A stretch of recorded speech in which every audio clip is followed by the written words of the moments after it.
5 p.m. German time. I think we can start. Of course, there will be more attendees joining, but I think we can start right away. Welcome everyone to our today's roundtable, IREB Roundtable, Agile meets RE. My name is Stefan Sturm. I'm the managing director, one of the managing directors of the IREB, and I'm happy to welcome our guests. First of all, my colleague Stan Bühne. In my view, it's on the left side, but I think this might be different for you. And we do have two of our experts in here in the discussion, Hans-Jörg Steffe from Austria, from Solvistas, and Markus Meuthen from the Agile experts, living in Germany, working in Switzerland most of the time. I don't want to introduce them further. I will hand over first in this way to Markus. Please, Markus, say a few words about yourself. Introduce yourself, please. Yeah, welcome everybody. My name is Markus Meuthen. I'm working in the field of requirements engineering for more than 20 years now, working in the field of Agile for also more than 20 years now, so a little bit less than in the field of requirements engineering, sorry. Almost 8 years ago, I was the product owner of the working group for the advanced level RE at Agile when we started all this. So some of the questions we will gather today, we will handle today, were the starting questions when we founded the working group almost 8 years ago. And almost 3.5 years ago, I handed over this position to Hans-Jörg Steffe. So Hans-Jörg, would you like to say something about you? Thank you, Markus. Yeah, thank you for the invitation. As Markus explained, I'm now leading the working group for RE at Agile. I'm in the Agile community, yeah, I think about since 15 years, and I do requirements engineering, especially in the Agile community, now for about 8 years. And I'm happy to be here to discuss with you about current questions you have to the working group for RE at Agile. Okay, and then we do have Stan Bühne, as I mentioned. He's managing director of IREB as well, but today he will be part of the discussion round. Stan, something about you? Yeah, sure. So my name is Stan Bühne, as Stefan already mentioned. I've been in the field of requirements engineering now for about 20 years. I've worked in many projects as an IT consultant, especially in the telecommunications domain, where I've experienced a lot with requirements engineering and project management in both worlds, in, let's say, classical waterfall-based projects and also in Agile projects. So I'm happy to be here today. Great. Okay, let's enter into the discussion. When I look back, Markus mentioned it's 8 years ago that we founded the working group, and at that point, Agile was not brand new. IREB was a bit late to address that topic. Nevertheless, there was a need to discuss requirements engineering in Agile. Do we still need requirements engineering in an Agile context? Who is doing that? How is it done? Markus, can you give us a bit of your view on it, your experience from the industry, from your projects? How is it, requirements engineering in an Agile context? Yeah, maybe I start with some funny story. When I started in the world of Agile and became a Scrum trainer and so on, I heard a lot of, let's say, stupid ideas like, oh, in Scrum, we don't need project managers anymore. Yeah? And all the project managers were very happy to hear about that. And it was the same with requirements. Oh, we don't need requirements engineering anymore. We have user stories now. And that was one of the reasons why I agreed to take over the lead of the working group, because I had a feeling that something would be missing if we just simplify it like that. And by the way, that was just a translation error regarding the project managers. The original citation was taken by Ken Schwaber, and he said, in the Scrum framework, we don't have a role named project manager anymore. And that's the right sentence, but project managers are still needed somewhere around. Yeah? And that leads to the misconception that we don't need Scrum or project managers anymore if we do Scrum. The same was with requirements engineering. So we don't need requirements engineering anymore. The product owner can take over the job, and we have user stories now. That is a very simplified idea. And my experience is that we still need people that do a good job. So by the way, a lot of people say that we have agile requirements engineering now. I wouldn't say that. I would say you can only have no requirements engineering, good requirements engineering, or bad requirements engineering. And what we need is good requirements engineering in an agile context. And that's exactly what we need today. So there is a need having people that dig for the problem rather than for the solution, that go into the details and find out what the real need of our customer is. Of course, in a very small environment that can be taken by a product owner, maybe in a kind of mixture of roles. So I'm a product owner and a requirements engineer at the same time, if the context is very small. But typically, we are dealing with much bigger projects, and there one person is not capable of doing this all the time only for himself. Yeah, Jan, something you want to mention in that context as well with your experience from heading the working group IREB Agile for the last years now? Yeah, I think it's not a question whether we need requirements engineering or not. It's more a question how detailed you do requirements engineering and how you do it in an agile approach. In an agile approach, of course, requirements engineering is, I think, done exactly the same way, like in the classical way. Maybe not so much written documents, or probably and hopefully not months ago before iteration. It's done just in time, probably without a long approval process in front. So we should take the product owner more for make decisions about the content and the priority of the requirements. I think in pardon? Excuse me, just go ahead. Yeah, go back to requirements documents. I think in agile approaches there still is a product backlog. There are still validations for requirements. There is still a large number of requirements which have to be managed. So I think we do it the same, but with another focus. There is less time in requirements engineering in front of a project before the first development, before the development starts. It's more over the whole project. So if I understand you right, you don't do that much upfront work, but rather during the development iterations, you are, let's say, including requirements engineering tasks. They are going more into depth, digging for the details. Is that right? Exactly. Yeah, that's one of the biggest changes from traditional or from requirements engineering in a traditional approach, that we don't use the phase-gated approach anymore, that we don't have fixed phases, but more like a continuous requirements engineering. That's the biggest change that we are facing.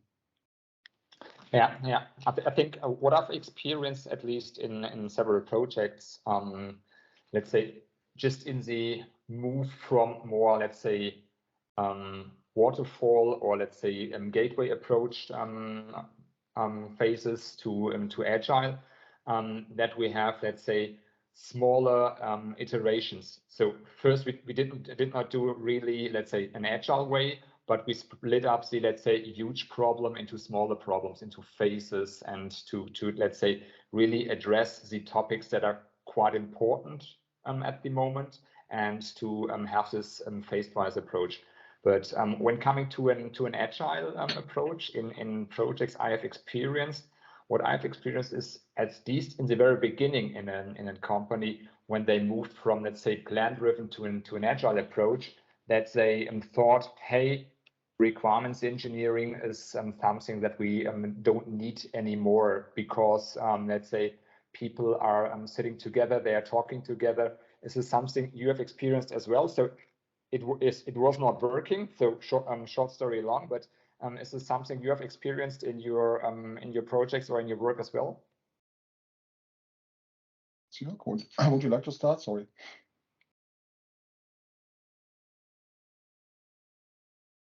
I think Hans-Jörg did not get a message. Hans-Jörg, Markus asked you whether you want to reply to that.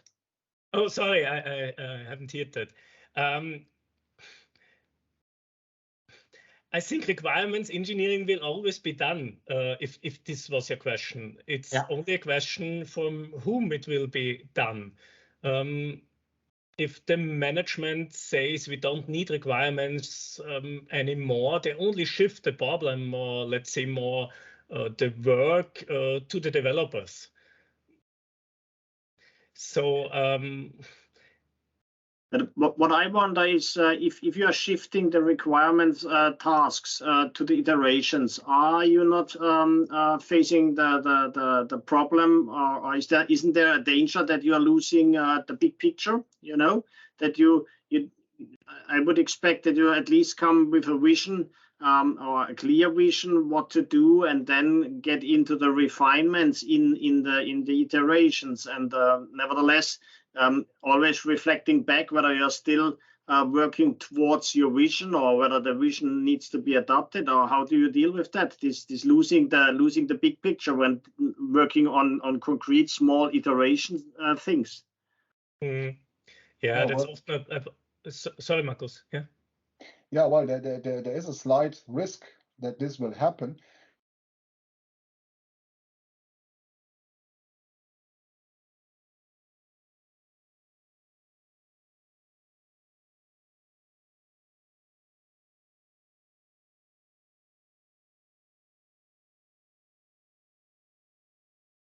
That you addressed, if you only work, let's say, just in time, okay, then there's a risk that you miss something what you need for architecture, for example, and it's very cost intensive to rework that. Therefore, we need to be able to work on requirements as needed, but at the same time, we need to be able to have an overview. Yeah, and that is one of the reasons why we so intensively looked at the product backlog principle. So if you take a look at the product backlog, like it is like a pyramid or a kind of iceberg, yeah. So then you have the fine, granular, detailed requirements on the top of that pyramid, and you have all the other requirements in different levels of granularity. And that's what we addressed in our syllabus as well as in the handbook. Say, okay, that is the real advantage. If you take a look at a big requirement and you slice it down into smaller chunks, you will find out that not all of the chunks have the same value, the same priority, and you're only dealing with the next one. So you keep the overview as you are dealing with a big chunk, but at the same time, you only take a deeper look at a smaller chunk. And that gives you the opportunity to keep the overview, at the same time, dig into the details for a part and get that part implemented first. Yeah, so that, let's say, reduces the risk, or that it also reduces the amount of work invested into detailing a lot of requirements which will never be implemented later on. And that was one of the biggest challenges that what I discovered in previous projects in a traditional way, that we invested a lot of time in detailing requirements, and in the end, there was no time, no budget to implement all of them. Okay, but if I understand you right, you still are going to have at least high-level requirements on that level when you are talking about themes, visions, and other things, so that you have these high-level requirements. Let me say, we need to have an interface here, or there will be a user interface there, or something like that, and then get down to concrete user stories, and then later on fine-grained requirements, right? Exactly. So we make use of all of kinds of requirements, like objectives, themes, whatever we use here. So They all have a purpose, they all have an advantage, and we make use of all of them. And that was what I said in the beginning when we called it a bridge certificate, saying, okay, only having user stories is not enough for implementing. So we need a combination of requirements on different levels of granularity, kinds of like user stories, if you have human product or human system interaction, but at the same time, if you, for example, describe an interface, you would use something else. And there for example, we can take we can make advantage of the modeling expertise that we have in RE. Yeah, and I think what you mentioned is one of the, let's say, biggest issues when doing Agile. That you lose somehow the focus and the overview, because if you have whatever 50, 100, 200 user stories in your backlog, maybe even more in a bigger context and project, what I have experienced, that people are completely defocused. They do not have, let's say, the big picture anymore. They do not know what is already, let's say, operative in production, what is still in the backlog, what are the features that are coming next in the next couple of, let's say, weeks or months. And do you have anything that, in addition, that can help them, let's say, a part of structuring requirements in this way?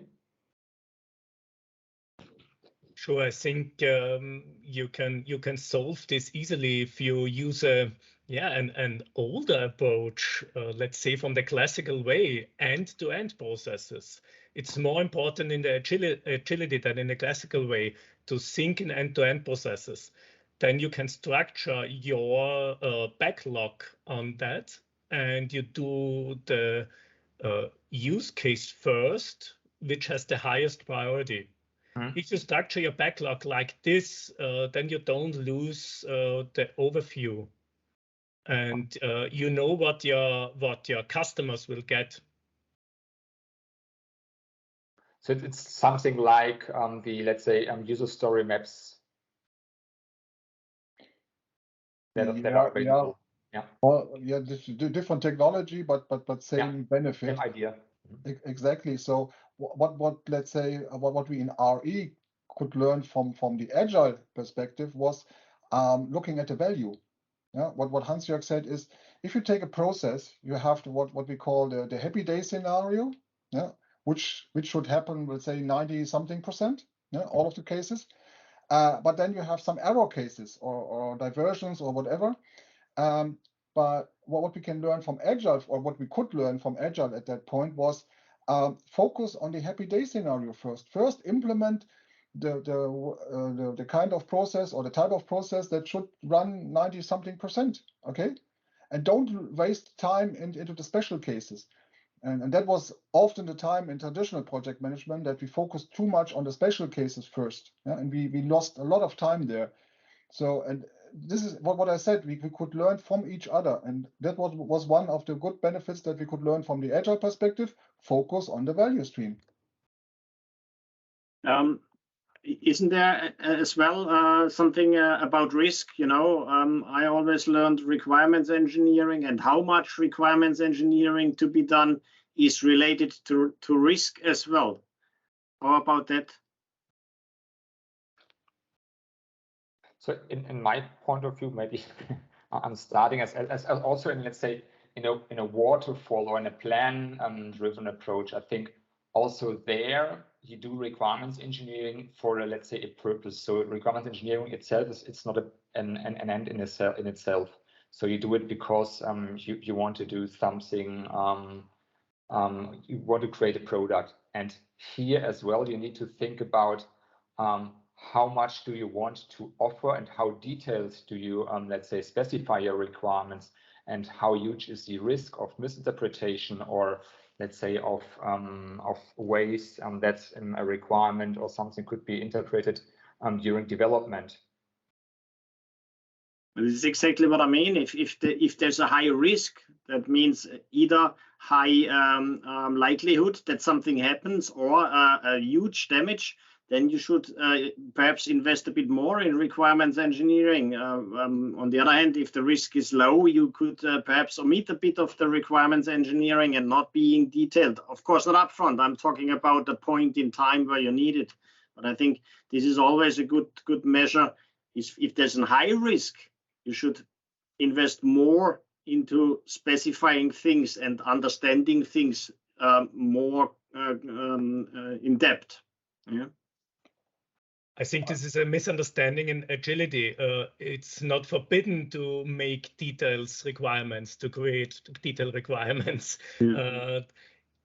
So if you have a higher risk requirement, yes, do it. Yeah. Do it upfront and do it just in time when you know everything and upfront of the development, but not months ago. It's only week or 1-2 iterations before when you know everything and not everything changes a lot of time. But then you can and you should do detailed requirements if it's helpful. Yeah, and I think it's important because this question is asked very often. How much requirements engineering do I need? What is the right level? And there is no one silver bullet to that.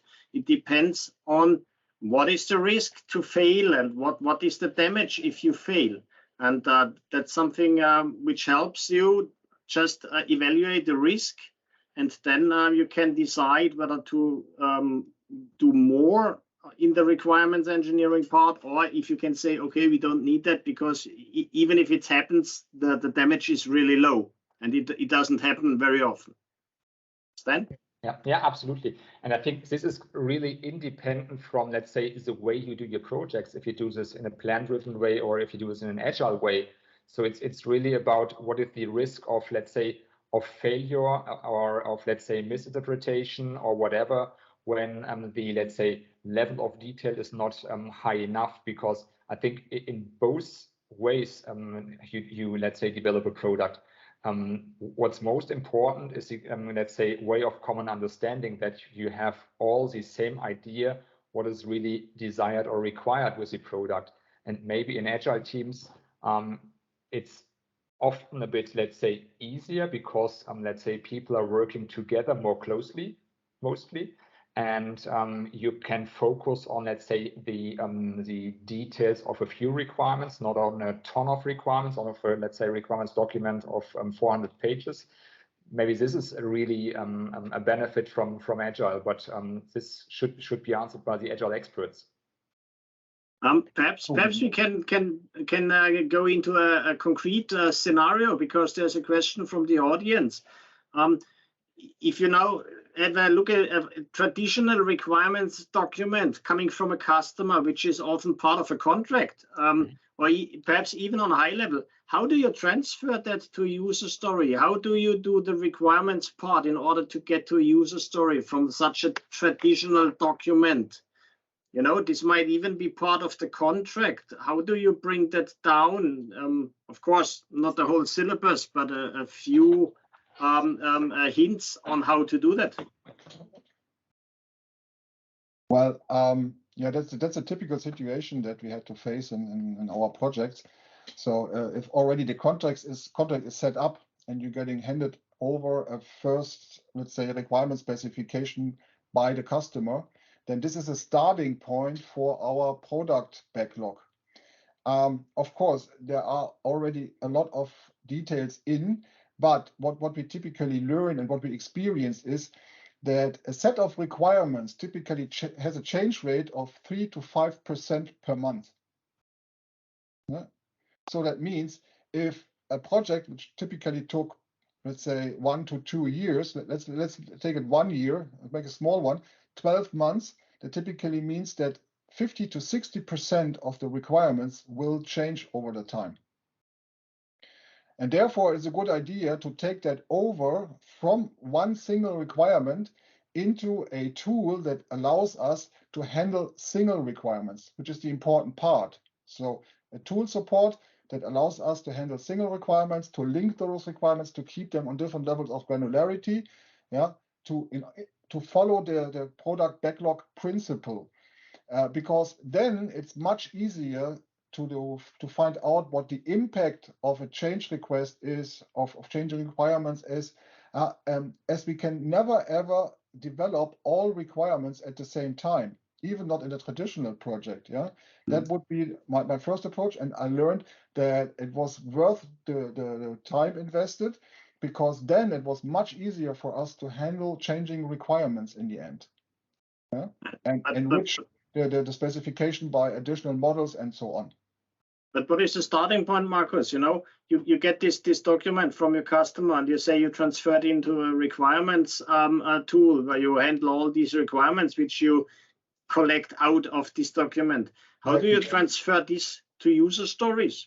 Not necessary to user stories, maybe to single requirements. Yeah, because a user story, the idea of a user story is not to be a perfect requirement in the beginning. The idea of user story is to allow alignment and collective ownership and working on the requirement from all the stakeholders and so on at the same time, yeah, to find out or to find the best requirement. So in the end, a user story becomes a good requirement, but in the beginning, it's just a special kind of gathering all the information that we need to talk about, you know, as a collector of information. And therefore, let's say a user story is a really good thing, but not all requirements have to be user stories. You can use Sylvain, if I'm asking nasty questions, but you are having a backlog. You need to put your user stories in the backlog. You got this customer document, and now you got the requirements database. So if I understand you right, you will after collecting the requirements in the database, you will set up user stories based on what you have in the customer document, and then you link these user stories to the requirements in the database, or how is it? Yeah, or even restructure the single or the itemized requirements that I have in the database. So the first step is to create that database and to link the corresponding requirements that have been, for example, residing in a paragraph or on a page or whatever. So if they have some linkage to each other, I set up the link explicitly to find out, let's say, the impact later if one of those requirements will change. Yeah, and to build the hierarchy, because typically also in a document, they are organized in a hierarchical way, even by chapters and paragraphs or whatever. Yeah, but now, you know, this is still a kind of traditional way of working with requirements in a tool. How is that the step to the user story? That's the interesting bit to me, at least, and I hope for the audience as well.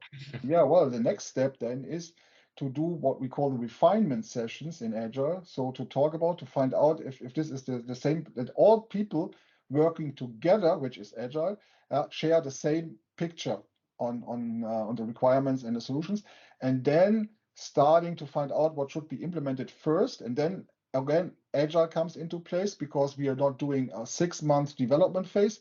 We are doing smaller iterations, typically sprints in Scrum, like 2 weeks, 3 weeks, 4 weeks, in which we implement a part and we gather qualified feedback back from the customers, yeah, which directly has an influence on the residing requirements in our product backlog. So if we get the feedback that we are on the right way, then it's more or less the easy way to implement some more requirements. If we find out that the implementation of the first requirement was not in the perfect way, not in the right way, whatever, then we have to rewrite the rest of the requirements. But it's much easier if we have them already in a tool itemized, instead of having them in a large document. I totally understand, but again, where is the user story? How do the user stories come into your backlog? We have been talking about getting the requirements into the tool and how to work on the set of requirements. So far, of course, Agile doing iterative, but I would expect that the central part in the Agile world is the backlog with the user stories. So again, where's the user story coming from? Who's working on the user story? Who is defining the user story in this RE, the Agile environment? If you ask who is doing the job, then we typically come back to our role of the requirements engineer, who's doing the job and transforming the requirements if needed. But as I said, not all requirements need to be user stories, even in an Agile project or even in an Agile product development, because it is a special kind of requirements or way of dealing with requirements. It has a big benefit if we have requirements, let's say human machine, human product interaction, or human system interaction, if IREB calls it. But for example, if you have a system-system connection, like an interface, there typically the user stories does not really make sense. Yeah. So there we use other description or ways of describing a requirement. And by the way, all descriptions of requirements are valuable. If you look at the Scrum Guide does not tell you to use user stories. The Scrum Guide says you have to write down your requirements. You have to estimate your requirements before you put them into a sprint. These are the only basic rules. Okay. So I'm 100% with you. The thing is that the user story is the prominent way of documentation in Agile. So Stan, sorry. Yeah. I'm the moderator. I should not discuss too much. I also think that user stories are the central element, but as Markus mentioned, there are a lot more of, let's say, elements. And I think what I just wanted to mention, I think this perfectly fits into our, let's say, foundation level where we are talking about work products, and we say a user story is a work product, or an epic could be a work product for carrying a requirement, and also, let's say, a kind of quality requirement or textual requirement, especially when you're dealing with system to system, then maybe this kind of work product is more, let's say, feasible or more comprehensive. Yeah. And by the way, quality requirements are really a good cornerstone for describing them as a user story. Of course, you can describe a quality requirement as a user story, but it has no benefit. So if you describe, for example, that all search results or all searches must return a result within 2 seconds, which is a stupid quality requirement, by the way. You cannot implement it. And therefore we need a different way of describing that and linking it to all the other functional requirements which are affected by that quality requirement. And that's the way of good requirements engineering. And if you if you limit requirements engineering of just writing user stories, you are busted. Okay, it's not enough. There's just one other thing just coming up to my head when you're talking about quality requirements and how to document it. I've experienced many projects where they have, let's say, functional descriptions with user stories, or let's say more the functional ones with where the user is interacting, and adding some kind of quality requirements as a kind of acceptance criteria. What do you think about that? So it means in the acceptance criteria of a user story, there to add this kind of quality related requirements. I think it's one possible way to do this as acceptance criteria. A second way is to give it into the definition of done. It depends how many requirements are affected from the quality requirement. I think we described this very well in the IREB Agile advanced level handbook. Yes. But we typically distinguish 2 ways. We say, okay, if more or less all of the requirements or a majority is affected, then it's a good idea, for example, to put it in a definition of done, to have a prominent place where it needs to be checked all the time. So for each and every requirement that gets implemented, if it only affects specific or several ones, then bringing it into the product backlog and establish a link is a good idea. It's also possible to add them as acceptance criteria, but you have to be careful, because then you run into the problem that if you find out that the quality requirement needs to be refined or whatever, then you need to maintain all the acceptance criteria that you wrote according to that quality requirement. And therefore, I prefer the linking method, because it's much easier. I only need to maintain one place. But it's allowed. It's just a matter of work. And I guess we also have a new question here, right? So it's a follow-up question on this, how to come from the contract to the user stories. The question is, if a user story can then be seen as a slice of an initial requirement, which after the sprint and the implementation is validated by the customer. If the customer is happy, it's done. If not, whether then the user story is fine-tuned and refined and put into the next sprint or iteration. Yeah, that sounds like a valuable approach. Of course, not one approach fits all, but it sounds like a valuable approach.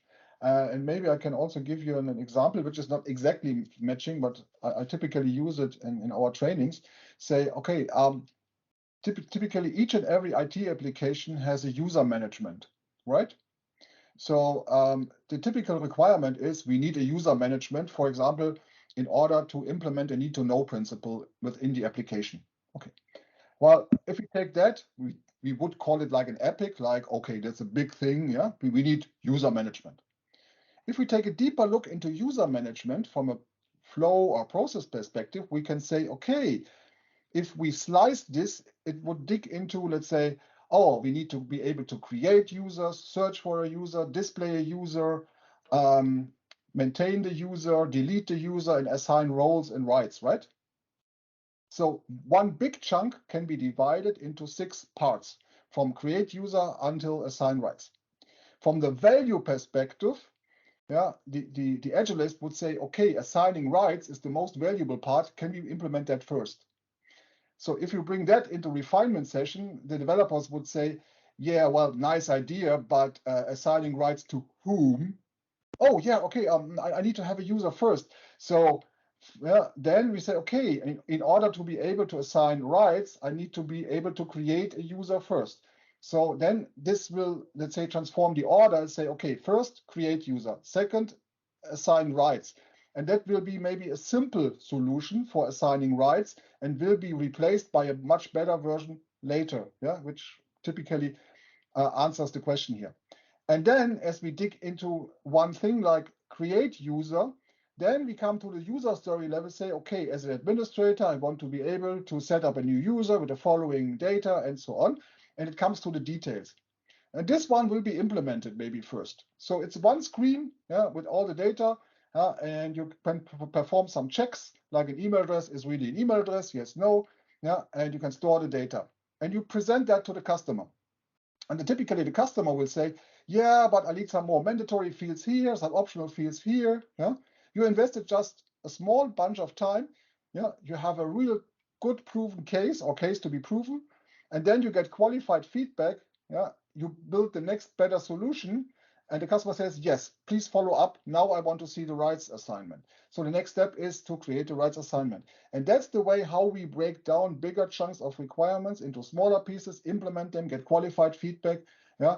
And as we get the qualified feedback, we also value the impact on the remaining requirements. Say, okay, in this case, we need to do this and this with the remaining requirements before we implement them. And this is typically all the job of requirements engineering.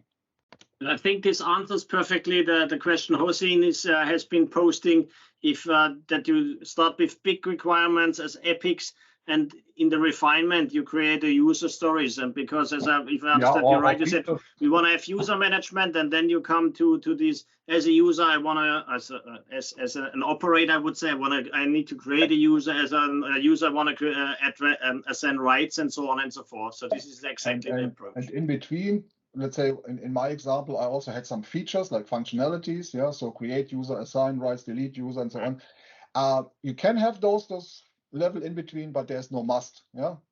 But I have really good experiences with 3-level approaches like epic, feature, story. But it's up to the context, it's up to the project, yeah.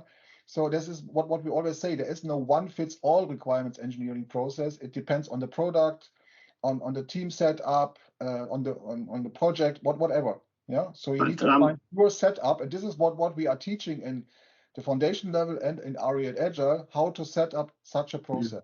So as I understand that this is as well part of the advanced level syllabus, right? How to deal with all these things. Exactly, foundation level and IREB Agile. In IREB Agile, we bring together both worlds. And in the foundation level, we teach some basics. For example, also describing or refining requirements using modeling languages, which we do not explicitly do in IREB Agile again. We assume that people know about these technologies and how to combine. So we are talking about combination in the advanced level, and we teach how to model in the foundation level. Yeah. So this brings me to a question. Recently, we have launched the new version of the IREB Agile Advanced level. and I think a very where you have been adapting most was the chapter on the scaling frameworks and how to handle requirements engineering in scaled agile environments. Perhaps Hans-Jörg, could you say a few words about what was the challenge here, or what makes it very challenging in these scaled environments? So Yeah. or maybe I start.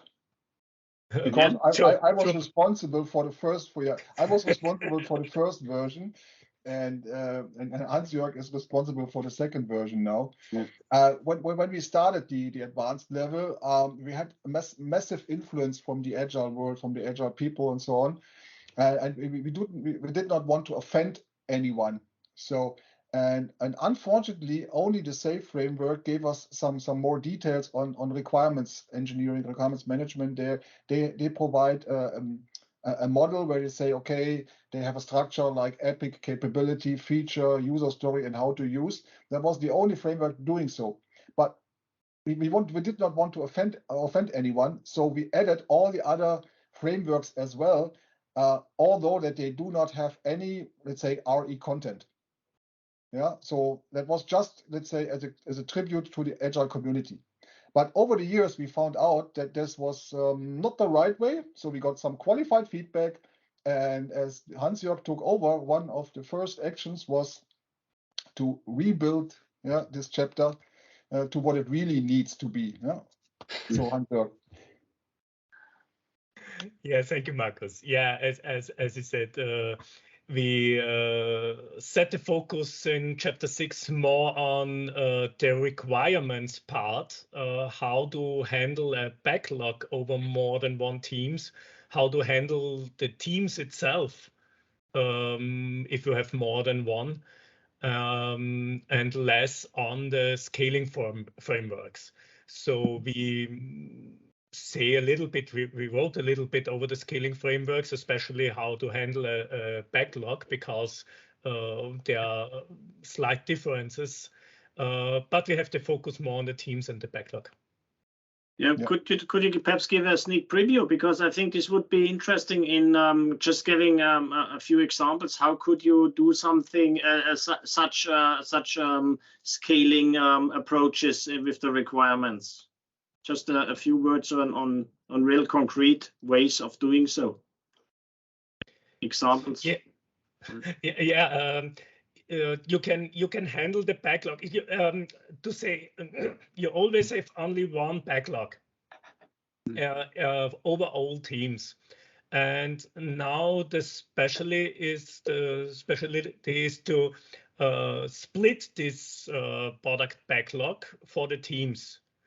And also there, a good point is to have end-to-end processes. So in an ideal world, you can split the product backlog to these end-to-end processes and give one team one end-to-end process. But that's an ideal way. In some project, you can't do this. And then you have to decide how to split the teams and how to split the product backlog. It could be a feature-based splitting. It could be a splitting where the team sits physically, but that's not the best way. Yeah. So I think Stan wanted to comment on that. Yeah, I just want to comment on this splitting. So what I have experienced is, let's say, also in a huge transformation project, that there was also some kind of splitting, because there were, let's say, 4 teams or sometimes 5 teams working in parallel on this backlog, and they decide to split based on epics, and each epics has some kind of, let's say, end-to-end process. For instance, one example was really user management. Another example was, for instance, the checkout process for an order. Another example was some, let's say, logistics part for the order that were really, let's say, somehow discoupled this epics for sure, and they all have some, let's say, some interfaces or something in common. But this was also something I think a way of structuring and dividing work could work. Yeah. What I could expect that even if you have these separated areas, that there are still some dependencies between the teams then and the backlogs.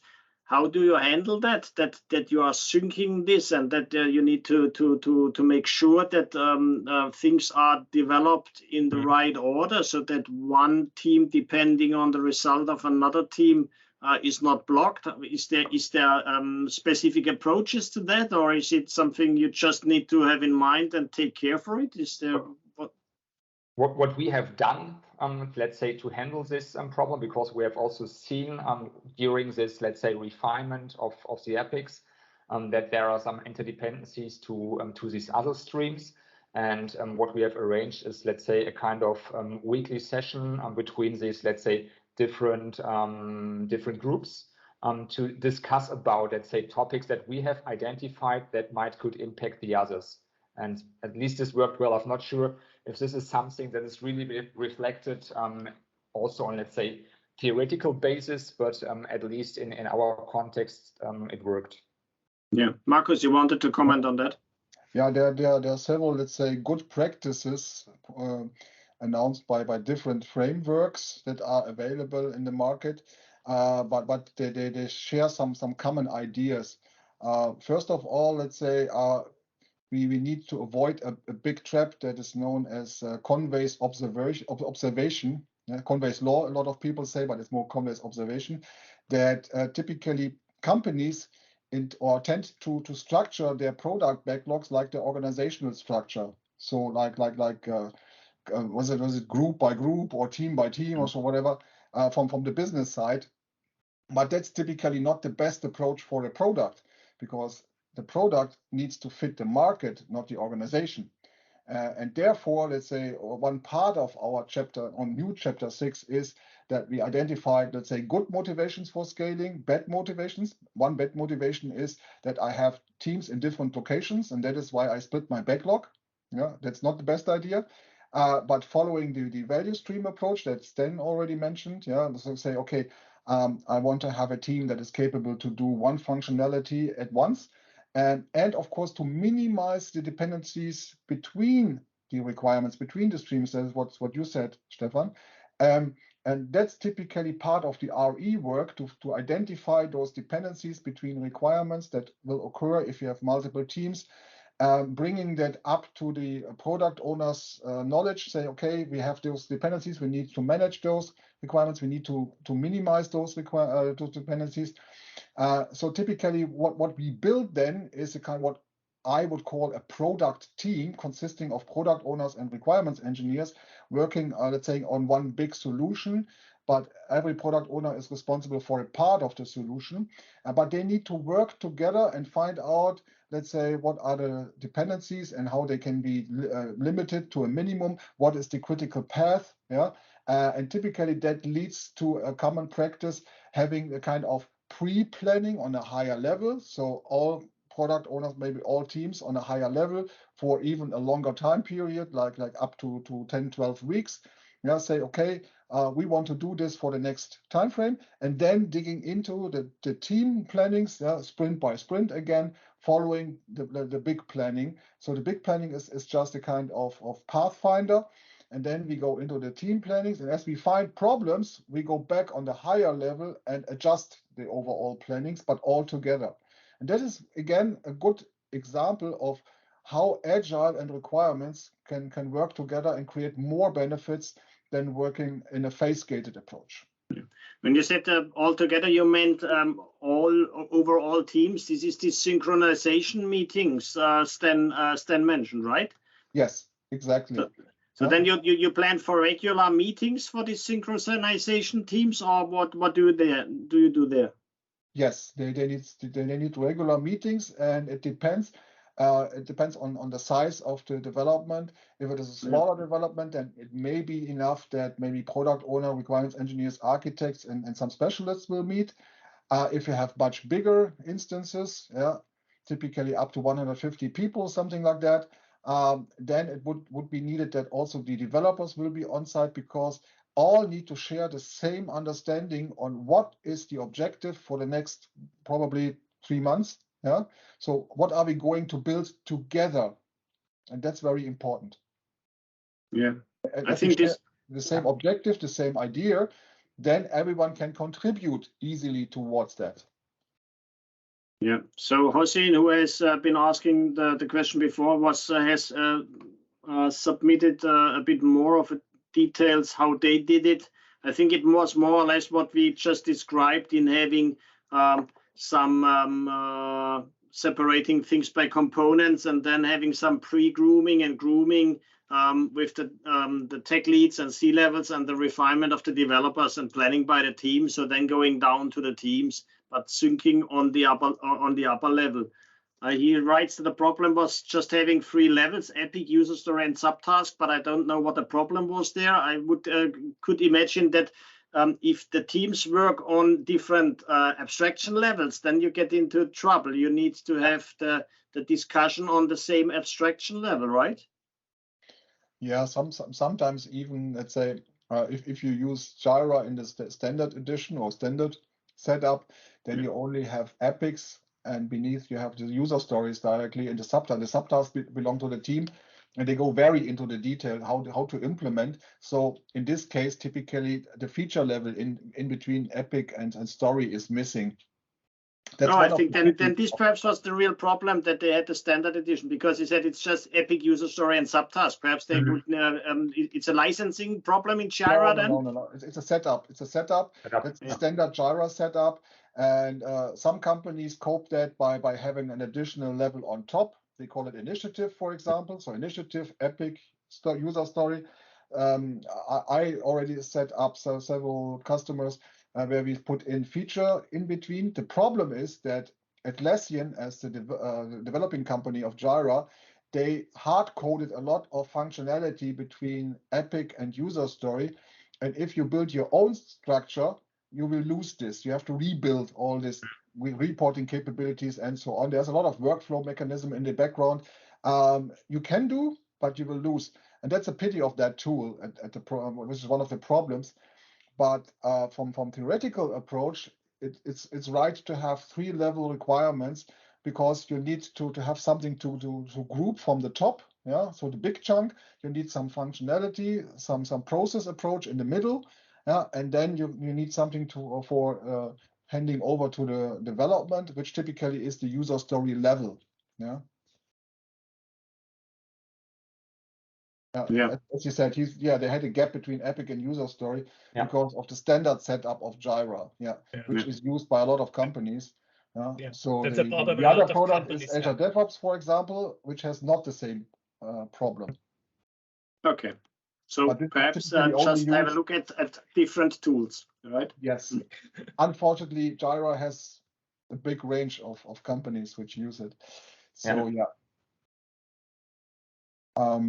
And what a lot of people do, as I said, they invented their own types, or they misuse the Jira epic, and use that for the feature level, and use and have the epics in Confluence, which is also okay. But then if you tell the people, okay, we are talking about a feature, so that means a Jira epic, so you're always translating, you are confusing the people.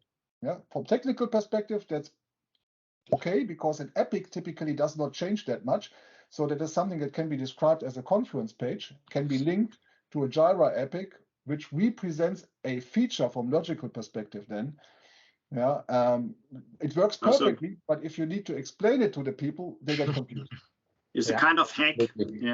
Yeah. It's a, well, we call it a dark workaround. Okay. All right. So we are almost at the end of the session already. It was now a lively discussion. I just want to get back to this IREB Agile advanced level. I don't know whether the audience is knowing about that IREB has split the advanced level examination into 2 parts: a practitioner, and on top of that, a specialist, where the written assignment is dedicated to the specialist. So this means that the practitioner level is a multiple choice exam now as well. So if you are interested, check out the IREB website. You will find it there. And by the way, all this content stuff, syllabi, and the handbooks, you can get in the download section for free. You can get there and have a look into the handbook. This will answer as well a lot of questions with respect to the RE and Agile. Last but not least, Hans-Jörg, you are working on an update of the RE and Agile primer. Yeah. Yeah, Stefan, that's still a secret, but okay. Okay. Not a shared secret. I did not mention that now. I think that the primer was meant as the very first bridge to bring the RE guys, the traditional guys, and the Agile guys together and explain, hey guys, you can learn from each other. You can benefit from the approach, from the Agile and from the requirements. Nevertheless, it's a bit outdated. We are working on an update. When do you expect it to come, Hans-Jörg? Any idea? That's the most difficult question about it. I'm still on it. This is estimation. This estimation. Yeah. Forecasting. I do it over the summer and will give it to our council in fall, and I hope it will be published this year. That's my goal. Yeah. So how many story points is Tarek is asking? in story points. Okay, I think this was a nice end. Thank you all guys for this discussion. Thank you for the audience. Still 4 minutes to go. If you still have one question you want to post, we can perhaps address that one. If anyone wants to write anything else than a nice evening, which is welcome, of course. So if there are no more questions, we will end the session for today. Thank you very much again, Markus, Hans-Jörg, Sten. Thank you. And thank you. Talk to you soon in the next roundtable. Thank you.